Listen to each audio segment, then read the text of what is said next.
Good evening to all of you. आपका दिन शुभ हो। बालाजी इंस्टीट्यूट के डिजिटल प्लेटफॉर्म पे आपका एक बार फिर से हार्दिक स्वागत, अभिनंदन। नेक्स्ट टॉप अपनी स्टार्ट करते हैं लहसुन या गार्लिक, लहसुन। क्या कहते हैं इसको? लहसुन। तो लहसुन जो है एक सब महत्वपूर्ण फसल है। मैंने आपको कल बताया था कि भाई प्याज और लहसुन जो है बहुत ही महत्वपूर्ण फसलें हैं सब्जियों के लिए अगर बात की जाए तो, ठीक है। क्योंकि इनके अंदर कई क्वालिटीज़ होती है। इनके अंदर जो है अपना फंगस प्रतिरोधक गुण भी होते हैं। इसके अलावा इनके अंदर रक्त को मतलब पतला करने की क्षमता भी होती है, ठीक है। बांझपन होता है उसको भी ये दूर करते हैं, ठीक है। तो इनमें हाँ प्रजनन क्षमता को बढ़ाते हैं। तो ऐसे बहुत सारे इनके अंदर क्वालिटीज़ हैं। तो ये जो है अपने लिए बहुत इंपॉर्टेंट क्रॉप है, ठीक है। और एक क्वेश्चन इसमें से भी आने की संभावना रहती है, ठीक है। बात करते हैं अपन लहसुन जो है, लहसुन का बॉटनिकल नेम क्या है? एलियम सेटाइवम, एलियम सेटाइवम, ठीक है। कुल कौन सा है इसका? एलिएसी। कौन सा कुल है? एलिएसी कुल का पौधा है। गुणसूत्र संख्या 16। जलवायु कौन सा चाहिए इसके लिए? ठंडा जलवायु, ठीक है। ठंडा जलवायु इसकी खेती के लिए उपयुक्त है, मतलब शीतोष्ण जलवायु की ये फसल है, ठीक है। उसके बाद में अपन देखते हैं उत्पत्ति स्थान कहाँ है इसका? मध्य एशिया, ठीक है। इसके बाद में बात करते हैं उपयोगी भाग क्या है? क्लोव या कलियां, ठीक है। क्लोव या कलियां आपकी ये फोटो में दिखाई दे रही है, दिख रही है? हाँ, ये छोटी छोटी ये अलग अलग जो है, ये तो पूरा पूरा बल्ब कहलाता है। इसके टुकड़े करते हैं, ये कलियां निकलती है, ठीक है। तो बोलते हैं बल्ब या कलियां, क्लोव या कलियां उपयोगी भाग है इसका। और फल का प्रकार को या फिर इसका जो उपयोगी भाग उसका प्रकार क्या है? तो प्रकार क्या है? तो बल्ब है। ये फल तो नहीं है अपना, या फल भी इसको कह सकते हो क्योंकि वैसे पका हुआ अंडा सही है। इसके जो है नई कलियों के रूप में लगाएंगे तो पौधा निकलेगा, ठीक है। तो पका हुआ ही है, वैसे ये फल भी बोल सकते हैं और उपयोगी भाग भी बोल सकते हैं। बल्ब है इसका, ठीक है। बल्ब के अंदर क्या उपयोगी भाग है? कलियां, ठीक है। पूरा पूरा तो इसको खाएंगे नहीं अपन, छिलके सहित तो खाएंगे नहीं, ठीक है। छिलका उतारते हैं ना। क्या खाते हैं इसका? खाने योग्य भाग कौन सा है इसका? एंडोकार्प खाते ही नहीं खाते हैं? मध्य का भाग खाते हैं ना, अंदर से वो बीज निकाल के फेंकते थोड़ी हैं। बाहर का छिलका तो छिलके फेंक देंगे, पर अंदर अंदर का तो खाएंगे। हाँ हाँ, एंडोकार्प खाते हैं, परंतु एंडोकार्प का क्वेश्चन नहीं आता अपने, ठीक है। इसमें एंडोकार्प नहीं पूछते। क्या कलो बल्ब, ठीक है। बल्ब, हाँ बल्ब सेल के अंदर, ठीक है। हाँ बल्ब जो है उपयोगी भाग में आता है इसका। अब बात करें आयुर्वेद में जो लहसुन का क्या नाम है? नेक्टर ऑफ लाइफ, है ना। आयुर्वेद में मैंने आपको बताया कि भाई लहसुन जो है बहुत ही औषधि महत्व का पौधा है। और इसके अंदर ऐसी क्षमता पाई जाती है जिसके अंदर कारण ये बांझपन को भी दूर करता है और जनन क्षमता बढ़ाता है। शुक्राणु नहीं बन रहे हो तो वो बनने लग जाते हैं, शुक्राणु नहीं बन रहे हो तो बनने लग जाते हैं। इसके अलावा और क्या होता है? तो मत तो तो इसके द्वारा जो है मतलब एक जैसे रक्त अपना गाढ़ा हो गया हो, ठीक है, कोलेस्ट्रॉल बढ़ गया हो, तो कोलेस्ट्रॉल का कम करने का काम ये करता है, ठीक है। नेक्स्ट देखते हैं अपन तीखापन। लहसुन में तीखापन किसके कारण होता है? डाई एलिल डाई सल्फाइड, है ना। 2 बार डाई आ जाए इसका मतलब तो लहसुन, मतलब लहसुन में देखो, हाँ लहसुन में होती है कलियां, है ना। तो कलियां तो एक से ज्यादा होती है, परंतु प्याज में तो एक ही होता है। प्याज पूरा चलकन पूरे एक ही होते हैं, ठीक है। डाई 2 बार आ रहा है, 2 बार का मतलब एक से अधिक, है ना। एक से अधिक, 2 हो 4 हो 10 हो, जो कलियां ज्यादा होती है, ठीक है। तो डाई जहाँ पे 2 बार डाई दिख जाए देख लेना ये लहसुन का है। अपने याद नहीं रहे कोई बात नहीं, 2 बार डाई दिख गया ये लहसुन का है, 1 बार डाई दिखा प्याज का है, ठीक है। डाई एलिल डाई सल्फाइड जो है में तीखेपन का कारण या तीव्र गंध का कारण है, ठीक है। लहसुन में क्या पाया जाता है? फॉस्फोरस। न्यूट्रिएंट की बात करें कि सबसे ज्यादा कौन सा न्यूट्रिएंट इसमें पाया जाता है, तो फॉस्फोरस पाया जाता है। और फास्फोरस जो है न्यूट्रिएंट वैसे पौधों में क्या करता है? पौधों में कैसा उपयोगी है फास्फोरस? अपने अंदर क्या करता है और पौधों में क्या करता है बताओ? अपने तो हड्डियों के विकास के लिए रेस्पॉन्सिबल है, ठीक है। हड्डियों का विकास करने का काम करता है। और पौधों में जड़ें निकालता है ना। रूट रूट का डेवलपमेंट के लिए उपयोगी है फास्फोरस, जो है जड़ों के विकास के लिए उपयोगी है, ठीक है। इंपॉर्टेंट है ये दोनों तीनों जो अपन ने चर्चा की ना जी, ये मौखिक चर्चा करता हूँ मैं, वहां से किसमें आ जाता है ये ध्यान रख लेना, ठीक है। फास्फोरस में जो अपना डीएपी होता है उसमें फास्फोरस कितना होता है? 46 के 48? है 46 से 48, 46 ही होता है, ठीक है, 46 ही होता है। और नाइट्रोजन कितनी होती है? केपी में नाइट्रोजन 0 होती है, 16%, 18%, ठीक है। हाँ, ये तीन फर्टिलाइजर है मुख्य, वो तो आएंगे, नहीं तो दूसरे तो फिर बाद में आने हैं, परंतु ये तो याद रखने ही रखने, डीएपी, यूरिया और एमओपी, ये तो याद रखने ही रखने, ये तो मोस्ट इंपॉर्टेंट है, ठीक है। डीएपी में तो होती है 18% और 46%, और इसमें यूरिया में होती है 46% नाइट्रोजन, ठीक है। एमओपी में होती है 60% पोटास, फास्फोरस नहीं, पोटास, पोटेशियम, ठीक है। अच्छा, ट्रैफिक पुलिसमैन, पोटेशियम पढ़ा है अपन ने सारा, है ना। हाँ, अपन वापस आ जाते हैं इसके ऊपर, लहसुन के ऊपर। लहसुन में जो जीवाणु प्रतिरोधक तत्व पाया जाता है उसका नाम है एलाइसिन। क्या है? एलाइसिन नामक जीवाणु प्रतिरोधी तत्व इसमें पाया जाता है। एलाइसिन, ठीक है, एलाइसिन जीवाणु प्रतिरोधी तत्व इसमें पाया जाता है। लहसुन में कैंसर प्रतिरोधक गुण भी होता है, ये कैंसर को कम करता है, मतलब कैंसर होने की संभावनाओं को कम कर देता है। कैंसर क्या है? कैंसर का मतलब गांठ बनना। क्या है? गांठ बनना, है ना, ट्यूमर बन जाता है, उसको बोलते हैं कैंसर, ठीक है। और उसकी जड़ें फैल जाती है धीरे धीरे पूरे शरीर में, तो निकालते हैं तो भी उसकी जड़ अगर अंदर रह जाए तो फिर से गांठ बना देती है, ठीक है। वो गांठ बनती किसके कारण है? अधिक कोलेस्ट्रॉल के कारण। किसके कारण? अधिक कोलेस्ट्रॉल लेवल के कारण ये बनती है। तो कोलेस्ट्रॉल को कम करने का और जो है कैंसर को सही करने का या कैंसर को कम करने का काम ये करता है। इसके अलावा मैंने बताया नपुंसकता, ठीक है, बच्चे पैदा नहीं हो पाते हैं,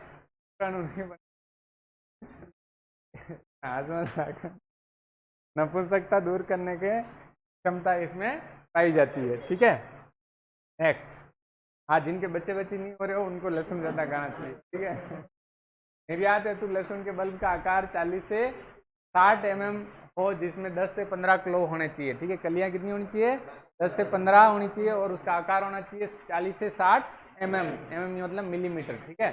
नेक्स्ट है, लहसुन उत्पादन में चीन के बाद भारत का कौन सा स्थान है?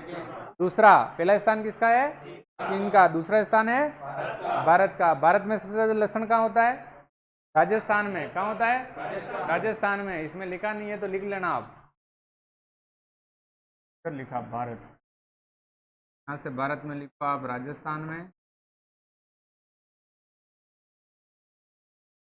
राजस्थान में कहाँ होता है भाई? कोटा संभाग,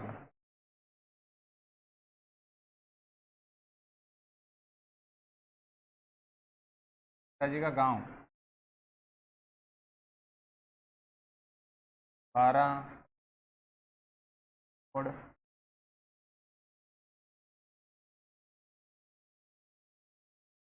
मेहता जी 12 के, ठीक है। हाँ, तो ये ध्यान रखना कि भारत में सबसे ज़्यादा सेकंड नंबर पे भारत है चाइना के बाद, और भारत के अंदर बात करें तो राजस्थान प्रथम स्थान पे है।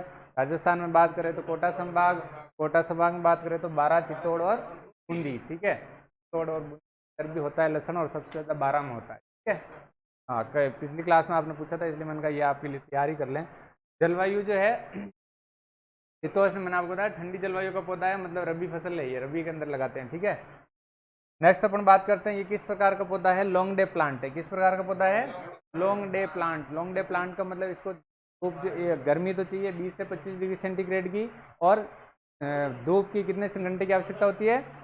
हाँ, 12 से 14 घंटे, है ना, 12 से 14 घंटे धूप की आवश्यकता होती है। किसके लिए? फ्लोवरिंग के लिए। किसके लिए? फ्लोवरिंग के लिए, पुष्प आने के लिए। बाकी अगर आप दिन छोटा भी है तो भी अगर अपने को फूल नहीं आनाने हैं तो दिक्कत नहीं है, तो फूल आनाने हैं तो के लिए जो इतना तापमान होना या दिन की लंबी अवधि होना आवश्यक होता है, ठीक है। तो फ्लोवरिंग पौधा अपनी लाइफ साइकिल कंप्लीट तभी करता है जब उसमें फ्लोवरिंग होती है, ठीक है। ये लाइफ साइकिल कंप्लीट नहीं कर पाता है अगर फ्लोवरिंग नहीं हो तो, ठीक है। परंतु भारत में जो उगाई जाती है वो किसमें कौन सी है? SDP, यानी शॉर्ट डे प्लांट वाली, है ना, छोटे लघु दिवस पौधे होते हैं, वैसी वेराइटियां भारत में उगाई जाती है। बाकी ये प्राकृतिक रूप से कौन सा पौधा है? लॉन्ग डे प्लांट है। परंतु भारत के अंदर उगाई जाने वाली किस्में को शॉर्ट डे प्लांट के रूप में भी उगाई जाती है, ठीक है। अगर आगे बात करते हैं बीज दर या प्रवर्धन। प्रवर्धन में कौन सा भाग काम मिलते हैं? क्लो, क्लो या कलियां, है ना। क्लो तो इंग्लिश वर्ड है और हिंदी में है कलियां। तो अपन को बोर्ड में देखा था अभी कौन सी होती है कलियां, ठीक है। वो काम में लेते हैं। कितनी लेते हैं? 400 से 500 किलोग्राम, 400 से 500 किलोग्राम प्रति हेक्टेयर की दर से काम में लेते हैं, मतलब 4 से 5 क्विंटल, ठीक है। नेक्स्ट बात करते हैं अपन किस्में, वेराइटीज।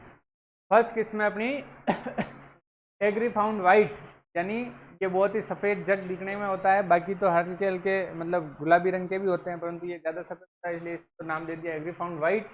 इसका टीएसएस सर्वाधिक होता है। टीएसएस का मतलब total soluble solids, total soluble solid, हाँ कुल घुलनशील ठोस पदार्थ जो है, मतलब कि इसमें ठोस पदार्थ कितना होता है, घुलनशील ठोस पदार्थ जो घुल सकता हो, ठीक है, कुल घुलनशील ठोस पदार्थ 41% इसमें होता है। हाँ, नेक्स्ट है एग्री फाउंड पार्वती, जो कि लॉन्गडे प्लांट का पौधा है, ठीक है। नेक्स्ट है गोदावरी, यमुना सफ़ेद, भीमा, ओमकार, पंत लोहित, ऊटी वन, भीमा पर्पल, यमुना सफ़ेद 3 बड़े आकार की कलियां, है ना, सफ़ेद 3 जो है इसमें बड़े आकार की कलियां होती है। नेक्स्ट है जामनगर लोकल, ये सबसे बड़े आकार के बल्ब होते हैं, ठीक है, सबसे बड़े आकार के बल्ब किसके होते हैं, जामनगर लोकल। जामनगर कहाँ है, गुजरात में है, कहाँ है, गुजरात में, ये वहीं से निकली हुई किस्म है जामनगर लोकल, ठीक है, लोकल वहाँ की लोकल किस्म है इसलिए जामनगर लोकल नाम दिया इसको, ठीक है। कहाँ की किस्म है ये, गुजरात की, ठीक है, गुजरात की जामनगर लोकल किस्म है। अब उपज की बात करें तो 8 से 12 टन प्रति हेक्टर, ये उपज किसी में पड़ी थी अपन ने, किस में पड़ी थी फटाफट बताओ, आम के अंदर नहीं पड़ी थी 8 से 12 टन, है ना, ठीक है एग्जैक्ट, तो 8 से 12 टन लहसुन की होती है और 8 से 12 टन आम की भी होती है, ठीक है। भंडारण की बात करें तो 0 से 0.5 डिग्री सेंटीग्रेड, मतलब 0 से लेके आधा डिग्री सेंटीग्रेड तापमान इसके भंडारण के लिए उपयुक्त रहता है, मतलब ज़्यादा तापमान पर लहसुन खराब हो जाता है, ठीक है। नेक्स्ट बात करें बल्ब का आकार बढ़ाने के लिए किसका छिड़काव करते हैं अपन, बोर्डेक्स, 10 किलो प्रति हेक्टर की दर से बोर्डेक्स का छिड़काव यानी बोरेक्स का छिड़काव कर सकते हैं अपन। बोर्डेक्स मिक्सचर अलग चीज़ है, ये बोरेक्स है, क्या है, बोरेक्स का छिड़काव करते हैं, कितना करते हैं, 10 किलो प्रति हेक्टर की दर से, 10 किलो प्रति हेक्टर की दर से बोरेक्स का छिड़काव करना चाहिए। नेक्स्ट अपन देखते हैं कायिक विकार, ये मोस्ट इंपॉर्टेंट है, यहाँ से एक क्वेश्चन आने की पूरी संभावना अपनी बनती है, सबसे ज़्यादा इंपॉर्टेंट यही चीज़ है, मान सकते हो इस क्रॉप की सबसे ज़्यादा इंपॉर्टेंट चीज़ है, ठीक है। पहला है अपना बल्ब स्प्राउटिंग। बल्ब स्प्राउटिंग में क्या होता है, ये अच्छे से फोटो दिख रहा है आपको, क्या हो रहा है इस फोटो में, हाँ घर पे अपन पड़े रहते हैं लहसुन उग जाते हैं, हाँ तो ये इसको कहते हैं बल्ब स्प्राउटिंग, क्या बोलते हैं, बल्ब स्प्राउटिंग। किसके कारण होता है ये, नमी व नाइट्रोजन की अधिकता के कारण, नाइट्रोजन अधिक हो तो भी हो सकता है और नमी अधिक हो तो भी हो सकता है। अच्छा नाइट्रोजन अधिक कहाँ हो भाई,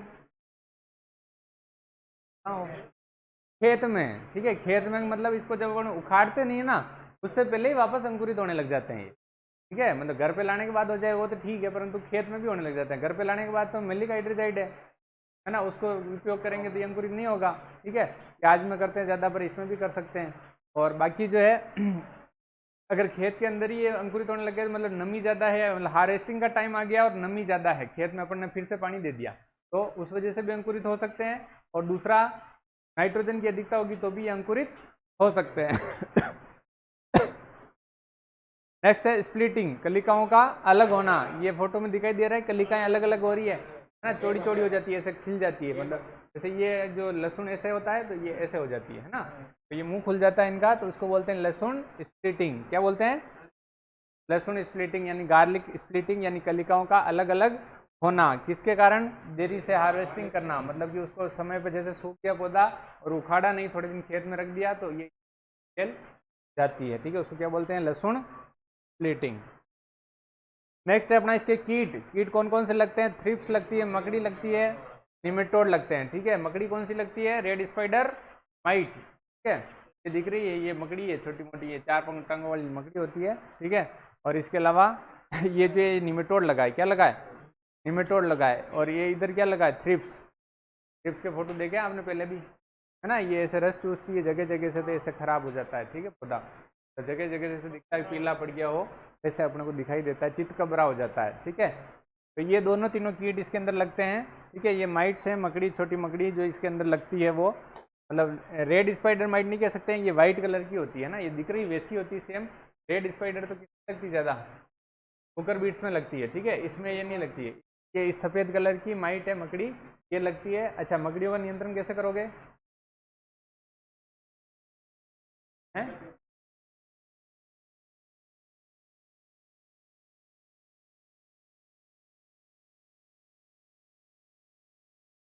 माइट या प्रॉपर गाइड,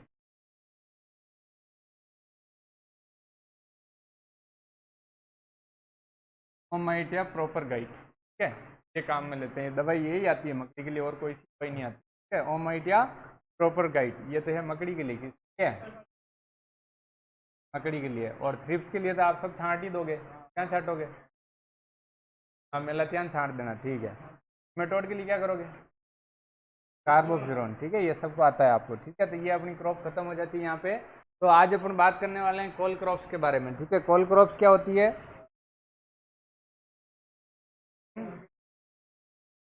हिंदी में बोलते हैं गोभी वर्गीय सब्जियां, क्या बोलते हैं?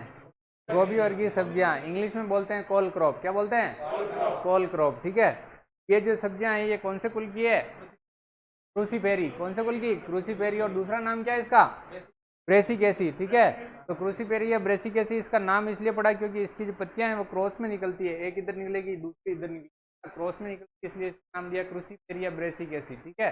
तो इसके जितने भी पौधे होते हैं उनमें पत्तियां जो है क्रॉस में ही निकलती है, ठीक है। क्या नाम दिया इसको? क्रूसीफेरी। क्या नाम दिया? क्रूसीफेरी। तो कोल क्रॉप्स अपने जो है सिलेबस में तो दो ही है, कितनी है? दो है, बाकी होती बहुत सारी है। देखो सिलेबस में तो है पत्ता गोभी और फूल गोभी, ठीक है। बाकी जो है गांठ गोभी होती है, ब्रोकली होती है, स्प्राउटिंग ब्रोकली होती है, ब्रुसेल्स स्प्राउट बोलते हैं जिसको, ठीक है। और इसके अलावा जंगली गोभी होती है। ये इतनी सारी बहुत सारी गोभियां हैं, परंतु गोभियां अपने सिलेबस में सारी नहीं है, अपने केवल दो पढ़नी है जो अपन काम में लेते हैं। कौन कौन सी काम में लेते हैं? फूल गोभी और पत्ता गोभी, ठीक है। एक तीसरी जो है वो इम्पोर्टेंट है, जो हरे कलर की गोभी होती है, ब्रोकली, ठीक है। वो अपने सिलेबस में नहीं है, परंतु ज़्यादातर ये जो मेट्रो सिटीज़ के अंदर जो 5 स्टार होटल्स होती है वहाँ पे इसको काम में लिया जाता है। गांव में अपन इसको ले जाके बना दे तो कहते हैं कि ये तो खराब गोभी लेके आ गया, है ना। ये खराब गोभी नहीं होती है, इसमें कैंसर प्रतिरोधक गुण बहुत ज़्यादा होता है, ठीक है। तो ये इसको खाने से भी कैंसर नहीं होता है, ठीक है, ट्यूमर नहीं बनता है। तो बात करते हैं शुरू। ये सारे फोटो बता रखे हैं मैंने, इतनी सारी गोभियाँ अलग अलग तरह की है। ये जैसे ब्रोकली का फोटो दिख रहा है, ये पत्ता गोभी का दिख रहा है, ये जंगली गोभी का दिख रहा है, ठीक है। ये ब्रुसेल्स स्प्राउट दिख रहे हैं, ये भी ब्रुसेल्स स्प्राउट है, ये पत्ता गोभी हो गई, ठीक है। ये सारे आपको गोभी वर्गीय दिख गई है, ठीक है। अब बात करते हैं अपन पहली गोभी। कोल क्रॉप्स में जो है प्रोटोगाइनी पाई जाती है। प्रोटोगाइनी क्या होती है भाई? हाँ, मादा भाग पहले परिपक्व होता है, तो फिर क्या होता है उससे? क्रॉस पोलिनेशन होता है। क्या होता है? क्रॉस पोलिनेशन होता है, ठीक है। मतलब जो है पर परागण हो जाता है। अगर मान लो जो नर और मादा फूल के पकने का समय एक ही नहीं हो, क्या होता है? पर परागण होता है। क्या होता है? पर परागण होता है, ठीक है। तो इसमें जो कोल क्रॉप जितनी भी है उनमें क्या पाया जाता है? प्रोटोगाइनी पाई जाती है। क्या पाया जाता है? प्रोटोगाइनी, मतलब कि उसमें नर बाग मादा बाग का पहले परिपक्व होना, मादा बाग का पहले परिपक्व होना। कुल की बात करें तो जितनी भी कोल क्रॉप्स होंगी तो कुल कौन सा होगा? क्रूसीफेरी या ब्रेसिकेसी। दूसरा नाम क्या है इसका? एसी।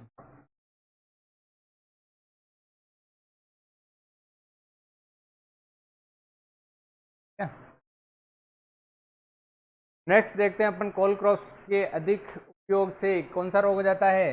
गलगंड रोग, है ना। गलगंड रोग होता है, मतलब गले के अंदर गांठें हो जाती है, ठीक है। तो इसको ज़्यादा खाने से होता है वो। तो अपने को ज़्यादा भी हर चीज़ बोलते देखो, अति तो हर चीज़ की वर्जित है ना। अति तो हर चीज़ की वर्जित है, चाहे कोई भी चीज़ हो, अगर आप लिमिट से ज़्यादा ले रहे हो तो नुकसान ही करेगी, ठीक है। अब मान लो सिगरेट कोई एक पीता है रोज़ की तो थोड़ा बहुत नुकसान है, अगर पैकेट पीता है तो बहुत ज़्यादा नुकसान है, बीड़ी पीता है तो भी नुकसान है कि नहीं है। तो लिमिट में होनी चाहिए। अब जैसे दारू है, दारू जो डॉक्टर लोग पीते हैं तो अपन तो कहते हैं दारू खराब है, और भगवान भी तो पीते थे। भगवान क्या कहते थे? भगवान कहते थे उसको सोमरस। क्या कहते थे? सोमरस। तो सोमरस के नाम से भगवान पीते थे। अब डॉक्टर पीते हैं, डॉक्टर क्या कहते हैं? Fruit juice. क्या है? फ्रूट जूस है ना। तो वो एक या दो ढक्कन ही पीते हैं, ज़्यादा नहीं पीते हैं। और दारूडी होते हैं वो क्या करते हैं? पूरी पूरी बोतल लेके बैठ जाते हैं। पेग से कुछ नहीं होता, पेग तो एक गिलास होती है, ठीक है। हाँ, बोतल लेके बैठते हैं पूरी, ठीक है। तो वैसे अनलिमिटेड पियोगे नुकसान है, फिर क्या करेंगे? नाली में पड़े रहेंगे, ठीक नहीं है। ज़्यादा ज़्यादा पियेंगे तो नाली में पड़े रहेंगे। तो इसलिए इसमें भी ये नहीं है कि भाई गोभी नहीं खानी चाहिए, तो ये लिखा है कि भाई अधिक खाने से, है ना। केवल गोभी को भी खाते हैं अपन, बहुत ज़्यादा खाते हैं तो ज़्यादा खाने से क्या हो सकता है? अपने को गलगंड रोग हो सकता है, ठीक है। फर्स्ट अब बात करते हैं अपन फूल गोभी के बारे में। वानस्पतिक नाम है इसका Brassica oleracea variety botrytis, variety botrytis,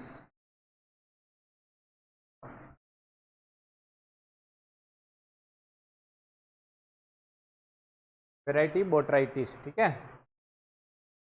next चलते हैं अपन फुल, इसका मैंने बता ही दिया आपको, क्रूसीफेरिया ब्रेसिकेसी है ना, दोनों कोई सी भी कोल क्रॉप आएगी उनमें यही होगा। ये पत्तियां दिख रही है अपने, देखो ये इधर निकली, इधर निकली, क्रॉस में निकलती है ना, बिल्कुल आसपास नहीं निकलती। जैसे यहाँ निकली तो इधर नहीं निकलेगी, ठीक है। इसको क्रूसीफेरी बोलते हैं, ठीक है। ये सरसों का पौधा है, सरसों के पौधे में ये भी निकली, मान लो सरसों का जो क्या सिल्लुकुआ का फ्रूट होता है ना, सिल्लुकुआ, वो सिल्लुकुआ निकला तो भी एक इधर से निकला, एक इधर से निकला, ठीक नहीं है। तो इसलिए इसको क्या नाम दिया, क्रूसीफेरिया ब्रेसिकेसी, ठीक है। प्रत्यक्ष को प्रमाण दिखाया, मैंने कहा भाई प्रमाण देखोगे जरूर मानेगा। हाँ, बात करते हैं गुणसूत्र की, कितने होते हैं इसमें, 18, 2n = 18, मतलब n बराबर 9 होते हैं। कितने होते हैं, 9, तो ये द्विगुणित होती है, जिससे 18 होते हैं इसके अंदर, ठीक है।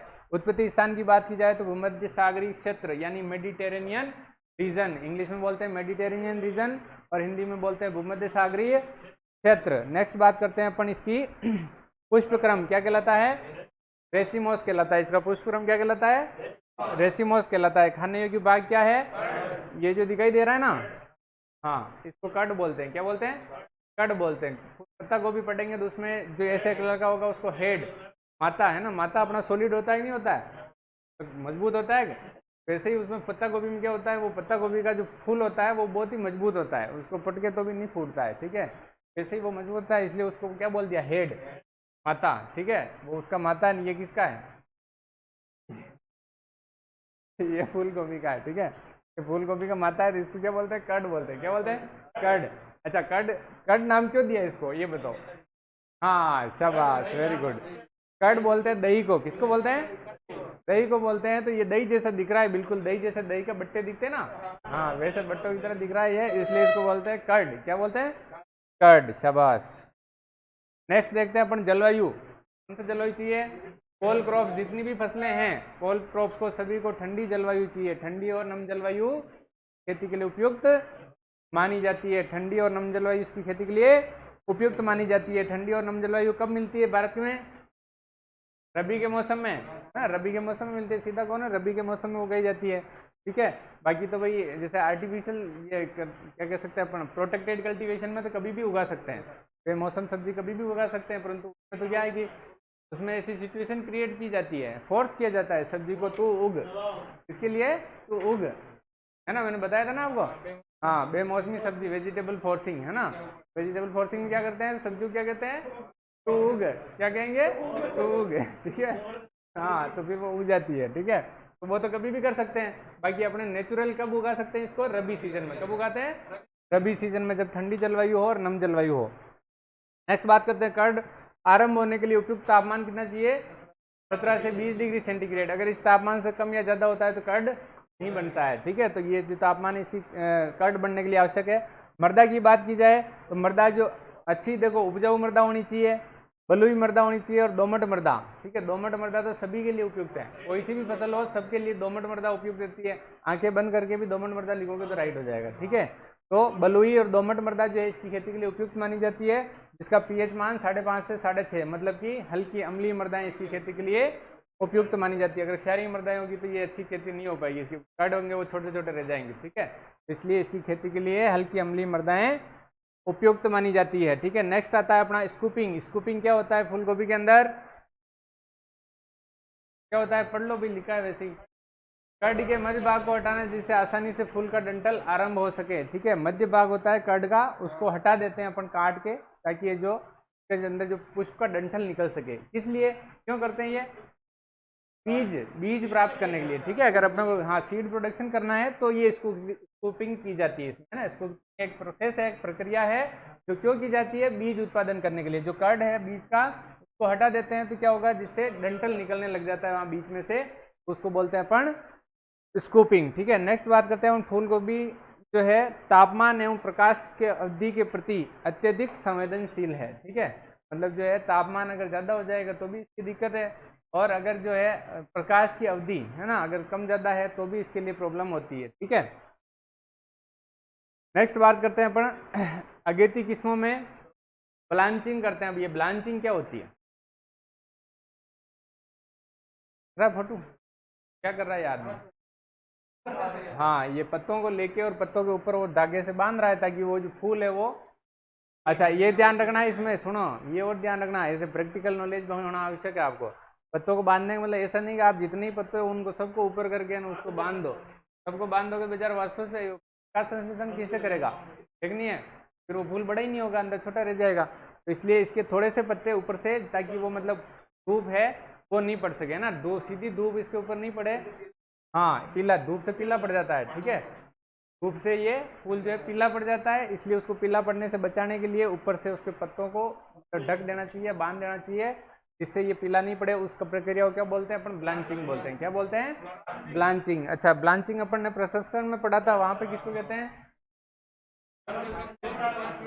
उबलते हुए पानी में, है ना, उबलते हुए पानी में फल एवं सब्जियों को कुछ समय तक डालकर तुरंत ठंडे पानी में डालना, जिससे रंग और स्वाद में सुधार होता हो, उसे ब्लांचिंग बोलते हैं। और यहाँ पे ब्लांचिंग मतलब कर्ड को ढकना, है ना, फूल गोभी में फूल को ढकना क्या कहलाता है, ब्लांचिंग कहलाता है, ठीक है।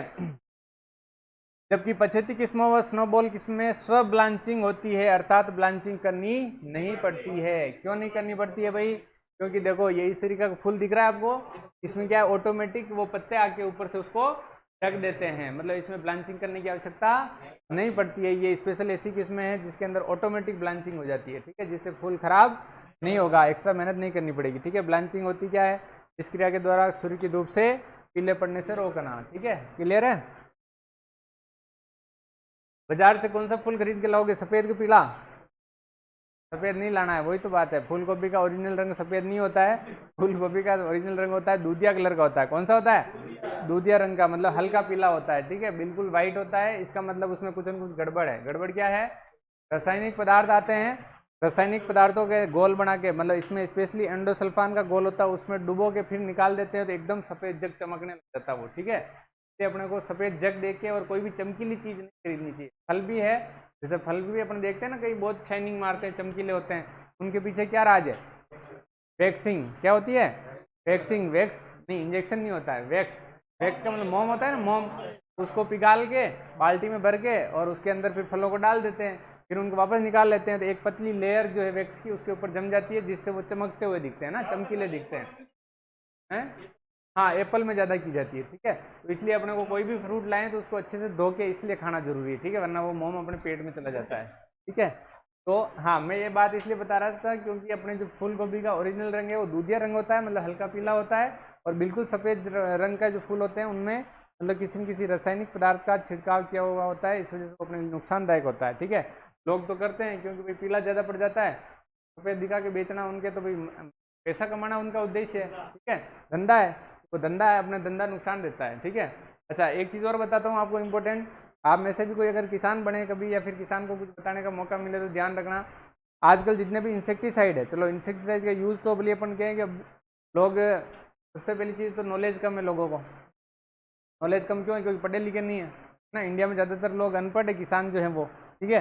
तो अब वो क्या करते हैं कि भाई जैसे जितने भी रासायनिक पदार्थ आते हैं उनके ऊपर लिखा हुआ आता है कि भाई ये रासायनिक पदार्थ इतनी डोज ही डालनी है, ठीक है, वो भी उस पर लिखते हैं।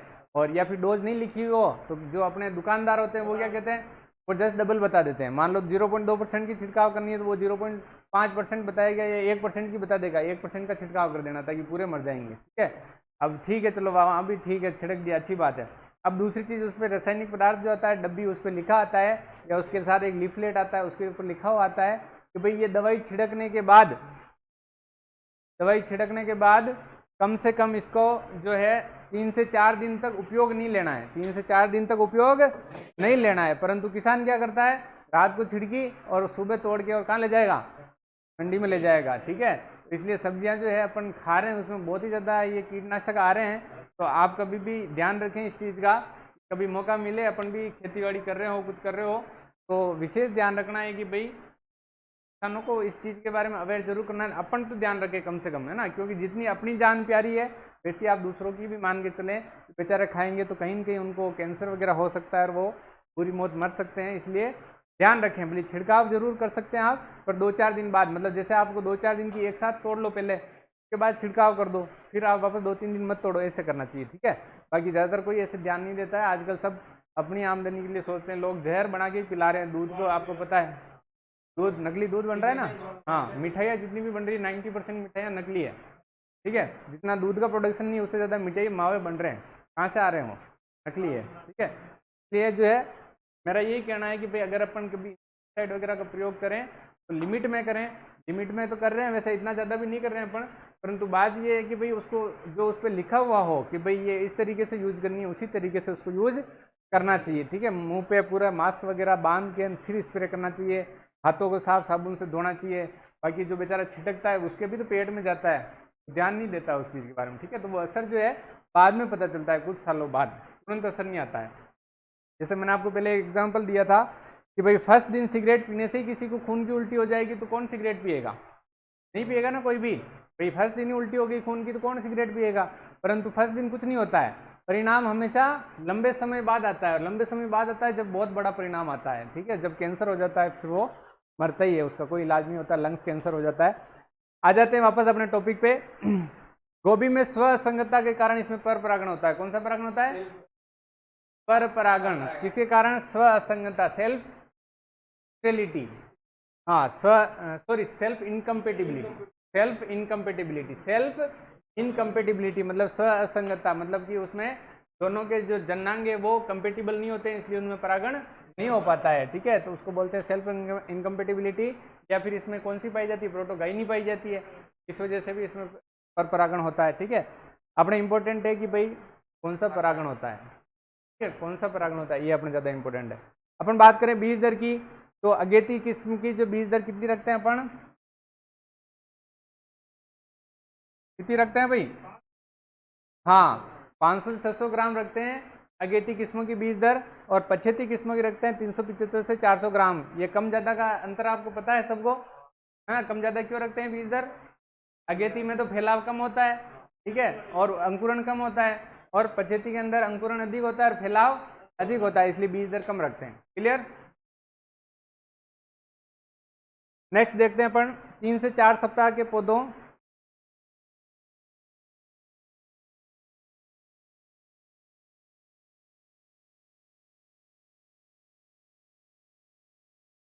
हम्म 3 से 4 सप्ताह के पौधों के रोपाई के काम में लिया जाता है, ठीक है। मतलब 3 से 4 मतलब 1 महीने में बहुत तैयार हो जाती है, बहुत तीव्र गति से वृद्धि करते हैं, लगभग 2 महीनों में तो फसल ही आ जाती है, ठीक है, 2 से 2.5 महीनों में पूरी फसल रेडी है, ठीक है, तैयार हो जाती है। तो उन्नत किस्में इसकी बात करें तो अगेती किस्म के जो है अर्ली कुंवारी, पूसा दीपाली, पूसा सिंथेटिक, पूसा केतली और पंत गोभी, ठीक है। पूसा केत की भी है एक, है ना, इसमें नहीं लिखी है, पूसा केत की जरूर लिखना आप, शायद आगे आ जाएगी, ठीक है, नहीं तो अपन है क्या पहले है,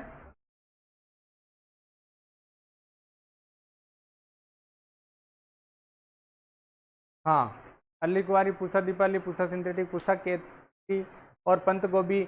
मध्यकालीन किस्मों की बात करें तो नवंबर में परिपक्व होती है। मध्यकालीन किस्में कौन कौन सी है, पूसा सर्द, पंत शुभ्रा, पूसा अगहनी, इम्प्रूव, जापानीज के। पछेती किस्मों की बात करें तो ये जनवरी से अप्रैल में परिपक्व होती है, और पूसा स्नोबॉल, पूसा हिमज्योति, पूसा सिंथेटिक, ठीक है। पूसा केत की इसमें लिखी हुई नहीं थी, ये जरूर लिख लेना, मोस्ट इंपॉर्टेंट वेराइटी।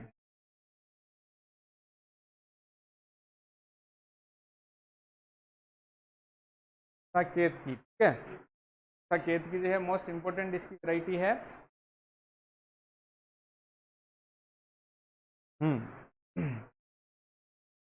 नेक्स्ट देखते हैं अपन खाद और उर्वरक।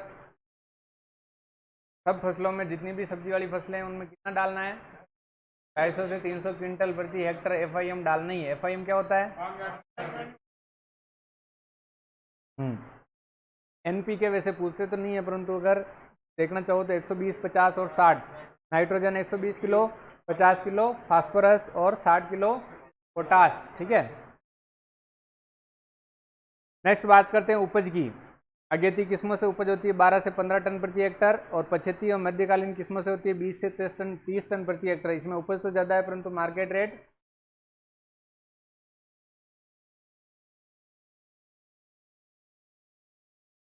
मार्केट रेट इसकी कम मिलती है। भंडारण की बात की जाए तो 0 डिग्री सेंटीग्रेड तापमान इसके भंडारण के लिए उपयुक्त है। लहसुन में जितना था लगभग उतना ही, ठीक है। कायिक विकार की बात करें तो बटनिंग, इसके 4-5 कायिक विकार, ये कायिक विकार सबके इंपॉर्टेंट है, एक का भी छोड़ना नहीं है, सबको रट लेना है, ठीक है। बटनिंग, छोटे आकार के कट का बनना, ठीक है, ये जो दिख रहा है आपको छोटा सा कट दिख रहा है, नहीं दिख रहा, हाँ हाँ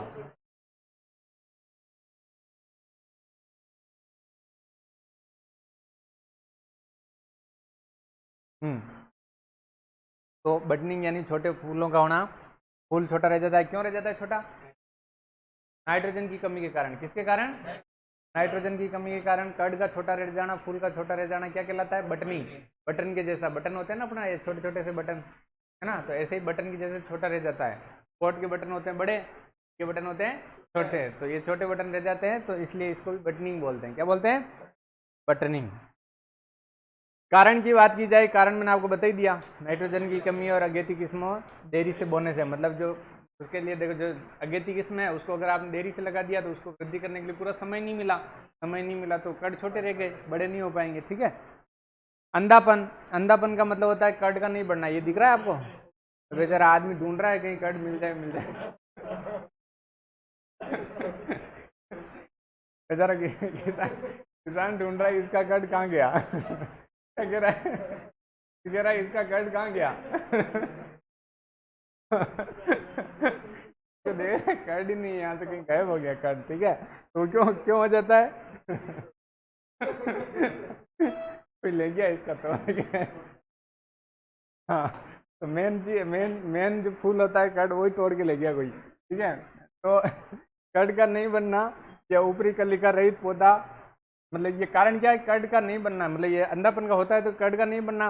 और क्यों होता है ये? क्योंकि ऊपरी कलिका रहित पौधा, मतलब जो एक कलिका होती है ऊपर की, उसको भौतिक क्षति हो जाती है। क्या हो जाती है?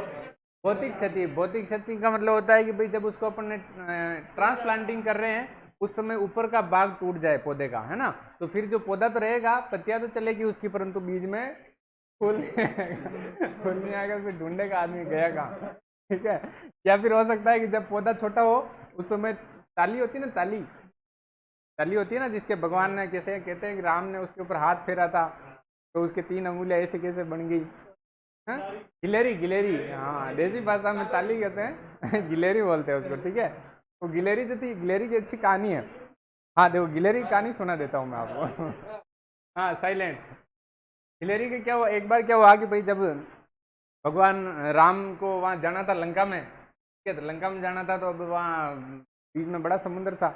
अब उसको समुद्र को पार कैसे करें? अब पहले पता तो लगा लिया हनुमान जी ने कि उधर सीता माता बैठी है, तो वो जाना तो लंका पार, तो समुद्र पार करके ही जाना पड़ेगा। और समुद्र पार करके भाई हनुमान जी को अकेले को जाना हो तो बोली चले जाए उड़ के, अब राम को जाना हो तो उसको कंधे पे बैठा के ले जाए। अब पूरे सेना को लेके जाना है, वानर सेना को कैसे लेके जाए? तो उसके लिए उन्होंने फिर एक प्लान किया कि भाई अपने इसके ऊपर पुल बनाते हैं। ठीक है।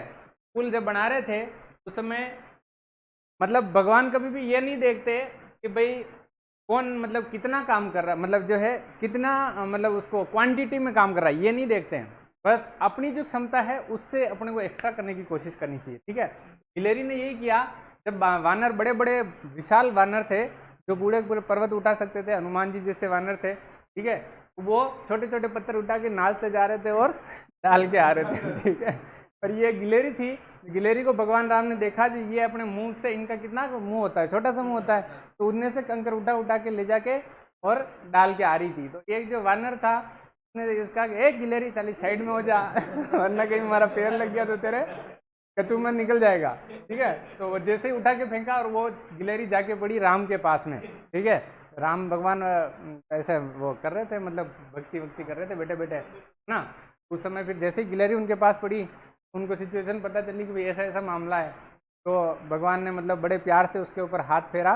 पहले ऐसे मानते हैं कि उससे पहले गिलेरी के ऊपर वो जो सफ़ेद 2-3 धारियाँ होती है वो नहीं होती थी। ठीक है। तो फिर उन्होंने हाथ फेरा कि भाई तूने जो है बहुत अच्छा प्रयास किया है, मतलब तेरे से हो कितना सकता था ये जरूरी नहीं है, पुल बनता नहीं बनता ये जरूरी नहीं है, परंतु तूने प्रयास तो किया है। फिर बड़े बड़े वानर है जो चट्टाने उठा सकते हैं बड़ी बड़ी, वो छोटे छोटे पत्थर उठा रहे हैं और तेरी कैपेसिटी नहीं है, फिर भी तूने उठा के डाल ले उसके अंदर। ठीक है। इसलिए उसको प्यार से उन्होंने सहलाया, तब से उसके ऊपर वो 3 धारियां बन गई। हाँ, ये कहानी होगी अपनी यही खत्म। अब अपन आगे चलते हैं। अब बात करते हैं अपन, अंधापन हो गया अपना, कारण आपको बता दिया, पाला एवं कीट, भौतिक क्षति। भौतिक क्षति मेन इंपॉर्टेंट है ना, पाला तो वो रेयर केस में होता है, बाकी जो भौतिक क्षति हो जाती है, ऊपर की जो कलिका होती है मेन कलिका वो खत्म हो जाती है, उसकी वजह से मतलब फूल नहीं बनता है। ठीक है। नेक्स्ट है अपना भूरापन। भूरापन का मतलब ये इस तरीके का फोटो दिख रहा है आपको, फूल गोभी का जो फूल है वो भूरा भूरा दिखाई देता है, तो ये बीमारी नहीं है। कई बार अपन इसको बीमारी समझ लेते हैं, ये कायिक विकार है और इससे अपने को कोई नुकसान भी नहीं है। बोरोन की कमी से होता है ये, ठीक है, बोरोन की कमी से इस तरीके का फूल दिखने लग जाता है, तो किसका छिड़काव करेंगे अपन, बोरेक्स का छिड़काव करेंगे। ठीक है, नेक्स्ट है अपना होलो स्टेम, खोखला तना। खोखला तना किसके कारण होता है, नाइट्रोजन की अधिकता और बोरोन की कमी, स्पेशली तो यही है नाइट्रोजन की अधिकता, है ना, ज्यादा इंपॉर्टेंट यही है अपना।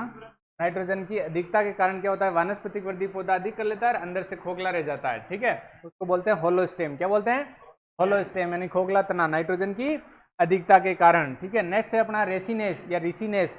क्या होता है इसमें, कर्ड का छितर जाना, ये दिख रहा है ना, कई बार ऐसे अलग अलग आंकों के रूप में, जैसे ये एक तो होता है कर्ड ऐसा, है ना, कॉम्पैक्ट, है ना, कॉम्पैक्ट बोलते हैं उसको, जुड़ी हुई कलिकाएं, एक ऐसे कलिकाएं फैल जाती है, अलग अलग हो जाती है। ये इसका जो है इस तरीके से ये कलियां दिखाई दे रही है अपने को, तो उसको क्या बोलेंगे अपन, रेसिनेस। क्या बोलेंगे, रेसिनेस या रिसिनेस। ठीक है, तो कारण क्या है इसका, अधिक तापांतर, अधिक आर्द्रता एवं अधिक नाइट्रोजन। ठीक है, ये कई कारण है जो हो सकते हैं।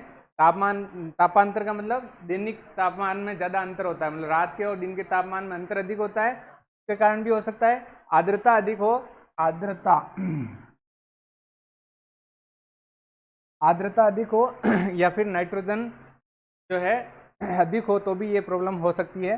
नेक्स्ट है अपना हरिमाहीनता। हरिमाहीनता का मतलब क्लोरोसिस कह सकते हैं इंग्लिश में, इसके कारण होता है मैग्नीशियम की कमी के कारण। मैग्नीशियम की कमी के कारण कैसे सही करोगे उसको, मैग्नीशियम सल्फेट देकर क्या करोगे, मैग्नीशियम सल्फेट MgSO4 के रूप में अप्लाई करते हैं अपन। ठीक है, नेक्स्ट बात करते हैं अपन विप्टेल। ये मोस्ट इंपोर्टेंट कई विकार है, कई एग्जामों में आया हुआ क्वेश्चन है। विप्टेल किसकी कमी से होता है, मोलिब्डेनम की कमी से। किसकी कमी से, मोलिब्डेनम की कमी से विप्टेल नामक कई विकार किसमें होता है, कॉलीफ्लावर में होता है। किसमें होता है, कॉलीफ्लावर में, फूल गोभी में होता है, और किसकी कमी से होता है, मोलिब्डेनम की कमी से। ठीक है, सिम्टम क्या है, पत्ते तलवार के जैसे, ये दिख रहे हैं तलवारें, खचाखच खचाखच उड़ा दे वैसी तलवारें। ठीक है, तो इस तरीके के पत्ते हो जाना इसका सिम्टम है विप्टेल का। ठीक है, विप्टेल नामक बीमारी में इस तरीके के पत्तियां हो जाती है, तो ये मोलिब्डेनम की कमी से अपना होता है। सही कैसे करोगे, मोलिब्डेट के रूप में आता है, जो मोलिब्डेनम अप्लाई करना चाहिए। नेक्स्ट है अपना फजीनेस। फजीनेस यानी डंठल का वेलवेटी होना। डंठल जो होता है उसका वेलवेटी हो जाता है। वेलवेटी मतलब वेलवेट का जो कपड़ा होता है ना, कल बताया था ना वेलवेट का कपड़ा, तो बताया था कल, ओढ़ने वाली कंबल होती है, उसका वेलवेट जैसा कपड़ा होता है। पहले वो वेलवेट वाले लेडीजें बहुत पहनती थी कपड़े, आजकल तो कम हो गया उनका क्रेज, है ना। तो वो वेलवेट जो है, वेलवेट ही डंटल हो जाता है। डंटल कहाँ गया वो, फजीनेस, हाँ फजीनेस, डंटल जो है वेलवेट ही हो जाता है। ठीक है, वेलवेट के जैसा हो जाता है, तो उसको बोलते हैं फजीनेस। ठीक है, हाँ फोटो देखना चाहो तो ये इधर वाला है ना, इसमें दिख रहा है ये, तो ये हाँ दानेदार, इनके ऊपर ऐसे लगता है अपने को जैसे वेलवेट का कपड़ा हो, वेलवेट का कपड़ा हो वैसे दिखाई देता है। ठीक है, हाँ ये दाने तो दिख ही रहे हैं, परंतु इसके ऊपर ऐसा दिखता है जैसे वेलवेट का कपड़ा हो। देखना कई बार दिख जाएगा, अपने आती है जब देख लेना पता चल जाएगा। नेक्स्ट अपना लिफिनेस। लिफिनेस क्या होता है, ये देखो लिफिनेस दिख रहा है, कर्ड के बीज के अंदर क्या निकल गई, पत्तियां, है ना, कर्ड के बीच में से पत्तियों का निकलना क्या कहलाता है, लिफिनेस। लिफिनेस, ठीक है, क्यों होता है ये, तापमान की अधिकता के कारण। तापमान अधिक होगा तो बीच में भी पत्तियां निकल जाएगी। ठीक है, ये है कारण इसका। नेक्स्ट देखते हैं कीट, माहू चेपा एफिड, है ना, ये माहू चेपा एफिड सब छोटे कीट होते हैं जो रस चूसने वाले कीट हैं। इनका नियंत्रण आपको सबको पता है, मेलाथियन 0.05%, है ना। रोग की बात की जाए तो आर्द्र गलन, आर्द्र गलन,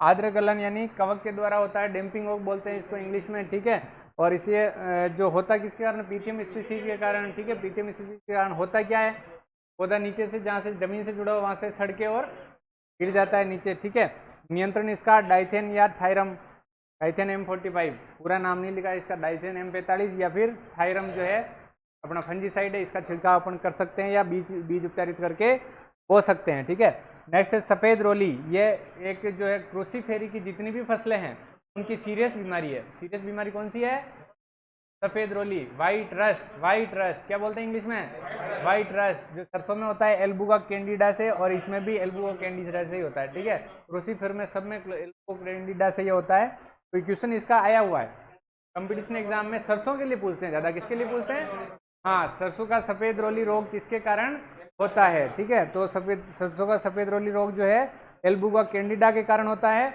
और इसका क्वेश्चन जो आता है ऐसे आता है कई बार कि सफ़ेद रोली रोग में, सफ़ेद रोली रोग का मुख्य लक्षण क्या है, ठीक है। ये थोड़ा डीपली क्वेश्चन हो जाता है क्योंकि अपने सुपरवाइजर में आने की संभावना तो कम होती है, परंतु फिर भी अपने को पता होना चाहिए कि जो फूल होता है उसका डिफॉर्मेशन हो जाता है, फूल और पत्तियों का डिफॉर्मेशन। डिफॉर्मेशन मतलब विकृति हो जाती है उनके अंदर, ना, फूल के अंदर, स्पेशली फूल के अंदर विकृति हो जाती है। जो नॉर्मल ग्रोथ होती है उसके विपरीत वो मतलब वांका टेढ़ा ऐसे तिरछा उल्टा ऐसा बन जाता है, ठीक है। ये जैसे फोटो में दिख रही है पत्तियां, हाँ, ये व्हाइट रेस्ट के कारण ही हो रही है। ये तो अपने गोभी का है, ठीक है। बाकी सरसों में होता है, वो सरसों के अंदर मतलब फूल है वो उसका डिफॉर्मेशन हो जाता है, ठीक है। मतलब फूल विकृति उसके अंदर उत्पन्न हो जाती है, वो बोलते हैं वाइट सफ़ेद रोली रोग, वाइट ब्लिस्टर्स ऑफ मस्टर्ड बोलते हैं उसको, या वाइट रस्ट ऑफ मस्टर्ड भी बोलते हैं। कवक क्या होता है, द्वारा होता है, कौन सा कवक है, एल्बुगो कैंडिडा, ठीक है। अम्लीय मृदाओं में ये बीमारी ज्यादा होती है, ठीक है। नियंत्रण कैसे करोगे, बोर्ड मिश्रण या कोई सी फंजीसाइड छांट दो, एक ही बात है, ठीक है।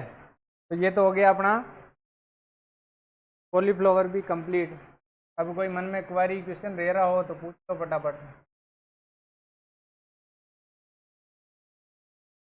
बेटा देखो ये डिपेंड करता है वेराइटी के ऊपर, अलग अलग वेराइटियों में अलग अलग वजन होता है, ठीक है।